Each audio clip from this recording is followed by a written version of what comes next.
இந்த நவம்பர் மாதம் 29ஆம் தேதி இந்த சனிக்கிழமை இந்த காலையிலே கர்த்தருடைய நாமத்தினாலே உங்களை வாழ்த்துகின்றோம். நீங்க நல்லா இருப்பீங்க. நீங்க ரொம்ப ரொம்ப நல்லா இருப்பீங்க. தேவனுடைய நன்மையும் கிருபையும் ஜீவனுள்ள நாளெல்லாம் உங்களை பின்தொடர்வதாக. கர்த்தருடைய பிள்ளைகளே, ஒவ்வொரு நாளும் சொல்லுங்க, நான் நல்லா இருப்பேன், என் குடும்பம் நல்லா இருக்கும், என் சரீரம் நல்லா இருக்கும், ஆரோக்கியமா இருப்போம். ஏனென்றால் இப்படிப்பட்ட நலமான வார்த்தைகள் பேசுவதற்கு உங்களுக்கு எல்லா உரிமைகளும் இருக்கிறது. ஏன் தெரியுமா? கர்த்தர் நல்லவரா இருக்கிறாருங்க. நீங்களும் நானும் நம்பக்கூடிய நம்முடைய ஆண்டவர் நல்லவரா இருக்கிறாருங்க. நன்மையான எந்த ஈவும் பூர்ணமான எந்த வரங்களும் எந்த ஆசீர்வாதங்களும் கண்ட இடத்திலிருந்து வர்றது கிடையாதுங்க. ஜோதிகளின் பிதாவினிடத்திலிருந்து அது இறங்கி வருகிறது. அப்பா கிட்ட எல்லாம் நல்ல பிளெஸிங்ஸ் இருக்கு. அந்த நல்ல பிளெஸிங்ஸால இன்னைக்கும் உங்களை ஆண்டவர் நிரப்புவார். ஆகவே கர்த்தர் நல்லவரா இருக்கிறதுனால நீங்க நல்லா இருப்பீங்க, ரொம்ப ரொம்ப நல்லா இருப்பீங்க.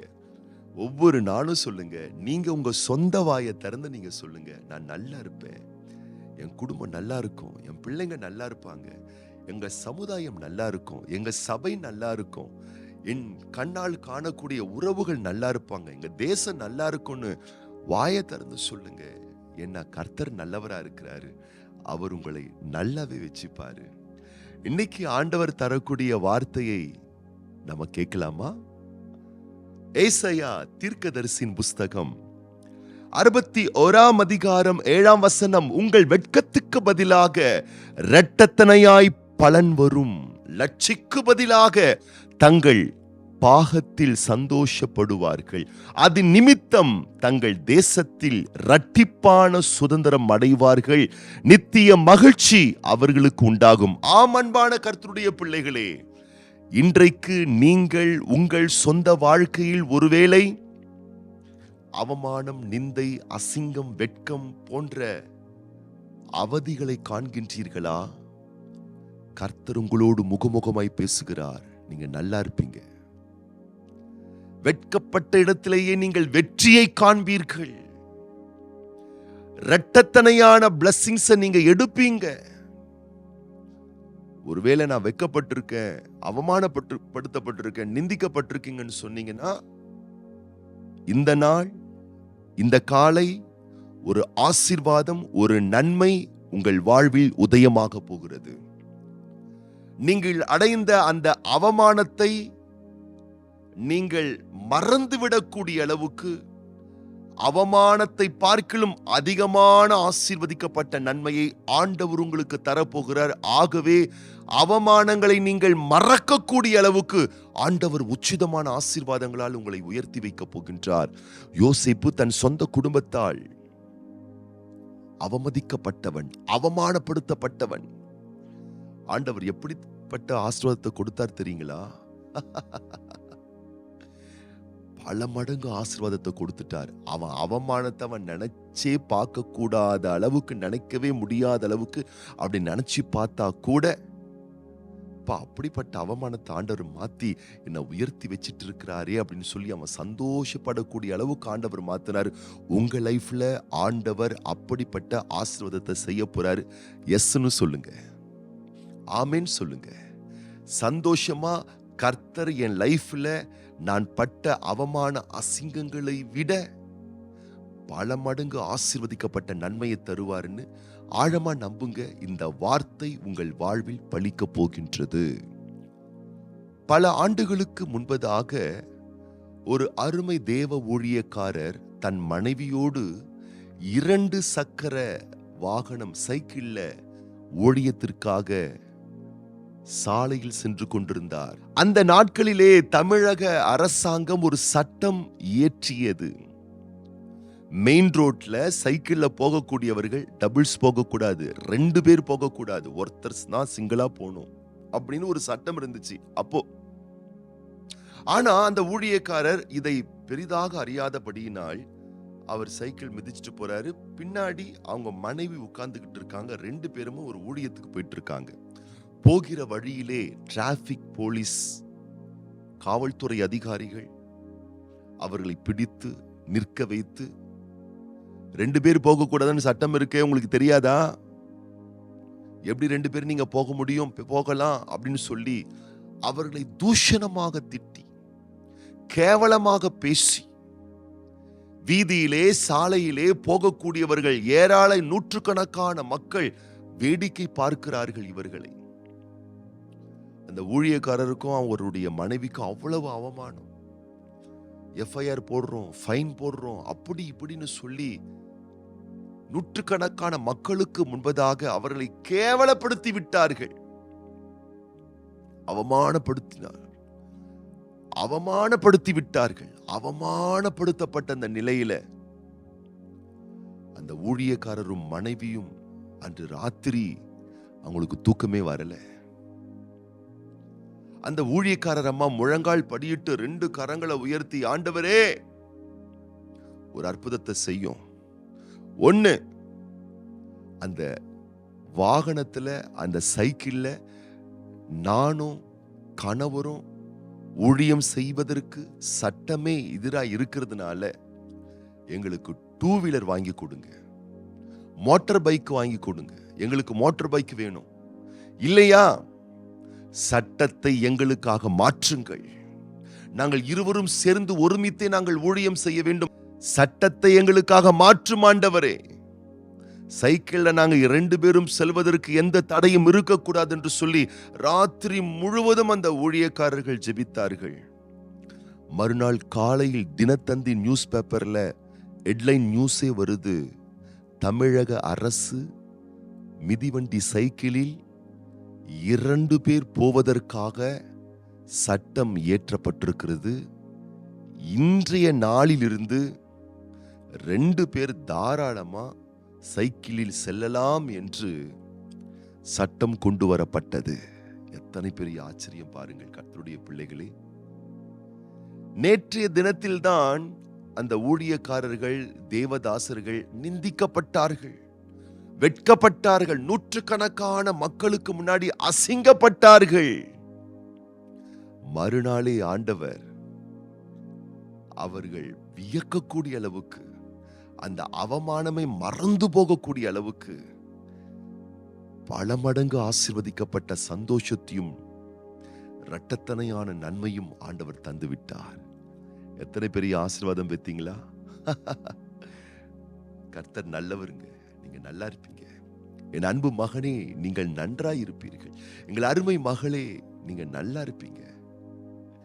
ஆண்டவர் உங்கள் அவமான நிந்தைகளை நீக்கி போடுவார். நீங்கள் நன்றாயிருப்பதற்கு எல்லா வகையான சாத்தியக்கூறுகளை தேவன் ஏற்படுத்துவார். தொடர்ந்து உங்களுக்காக நாங்கள் ஜெபிக்க ஆவலோடு காத்து கொண்டிருக்கிறோம். எங்களுடைய வாட்ஸ்அப் எண்ணுக்கு உங்களுடைய தெளிவான ஜெப குறிப்புகளை அனுப்புங்கள். ஒவ்வொரு நாளும் உங்களுக்காக ஜெபிக்க நாங்கள் ஆவலோடு காத்து கொண்டிருக்கிறோம். அன்பானவர்களே, நாளைக்கு ஞாயிற்றுக்கிழமை ஆலயத்தில் 2 ஆராதனைகள் உண்டு. முதல் ஆராதனை 7:30 மணிக்கு, 2ஆம் ஆராதனை 9:30 மணிக்கு நடைபெறவிருக்கின்றது. அதுபோலவே எங்கெங்கிலோ நீங்கள் இருந்தாலும் சரி, ஆண்டவர் உங்களுக்கு கொடுத்த சபைக்கு தவறாமல் மறவாமல் சென்று ஞாயிற்றுக்கிழமை ஆராதனைகளில் பங்கு கொள்ளுங்கள். சபை கூடி வருதலை சிலர் விட்டு விடுவது போல் தயவு செய்து விட்டு விடாதீர்கள். அங்கே ஜீவன் உண்டு, அங்கே உங்களுக்கு ஆசீர்வாதம் உண்டு, நல்ல ஆலோசனைகள் உண்டு, தேவனுடைய பலன் அங்கே உங்களுக்கு காத்து கொண்டிருக்கிறது.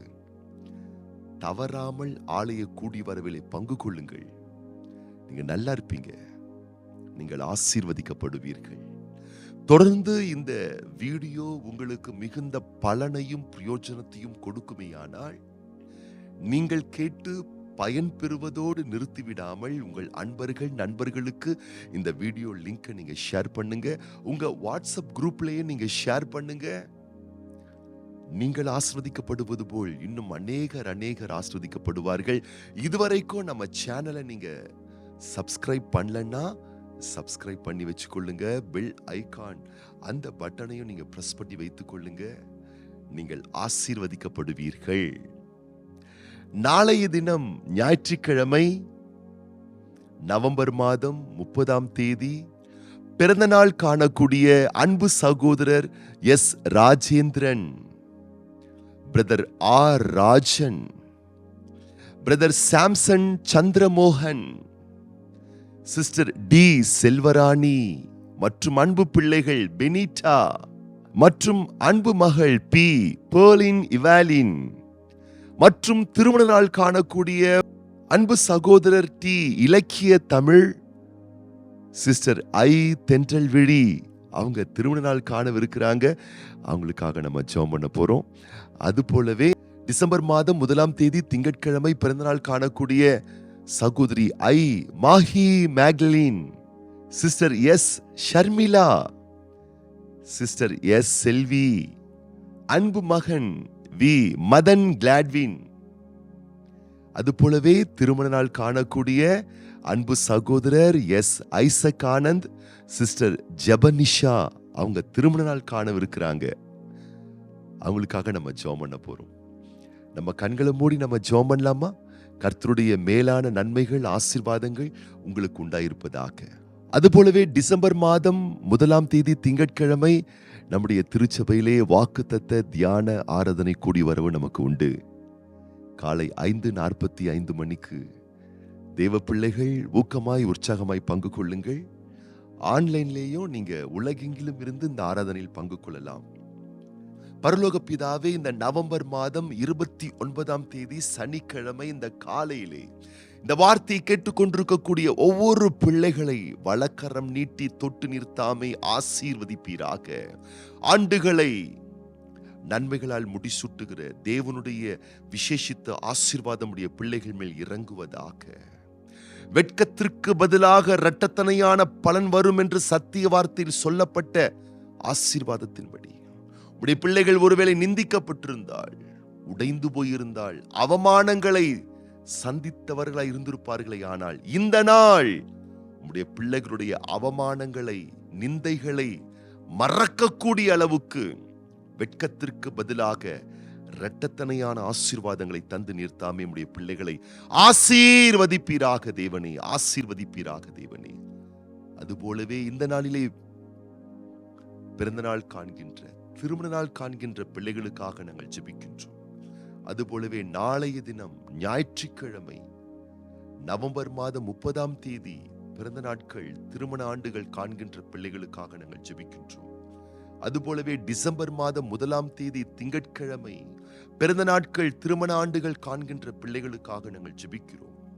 ஆண்டவரே, விசேஷமான நாட்களை, தினங்களை காண்கின்ற உம்முடைய பிள்ளைகளை வலக்கரம் நீட்டி தொட்டு நிறுத்தாமே ஆசீர்வதித்து, வருஷத்தை நன்மைகளால் முடிசூட்டுகிற தெய்வம், அற்புதமான பிள்ளைகளுக்கு நீர் தந்திருக்கக்கூடிய புதிய வருஷத்தை முழுக்க முழுக்க நன்மைகளால் முடிசூட்டி, இத்தனை ஆண்டுகள் உடைய பிள்ளைகள் தங்கள் சொந்த வாழ்வில் பெற்ற நன்மைகளை பார்க்கிலும் மேலான நன்மைகள், ஆசீர்வாதங்களை நீர் உம்முடைய பிள்ளைகள் வாழ்வில் வருஷிக்க செய்து, உம்முடைய வருகை வரும் மட்டும் இதுபோல் இன்னும் அநேக பிறந்த நாட்களை, திருமண ஆண்டுகளை உடைய பிள்ளைகள் காண வேண்டும் என நாங்கள் வாழ்த்துகிறோம், ஆசீர்வதிக்கிறோம். நேச பாச சிநேக பிரியமுள்ள கரத்திலே ஒப்பு கொடுத்து ஆசீர்வதித்து, ஆண்டவர் இயேசு கிறிஸ்துவின் ஆசீர்வதிக்கப்பட்ட நாமத்தினாலே ஜெபிக்கிறோம் எங்கள் நல்ல பிதாவே, ஆமென். இன்னைக்கு நீங்க ரொம்ப ரொம்ப நல்லா இருப்பீங்க.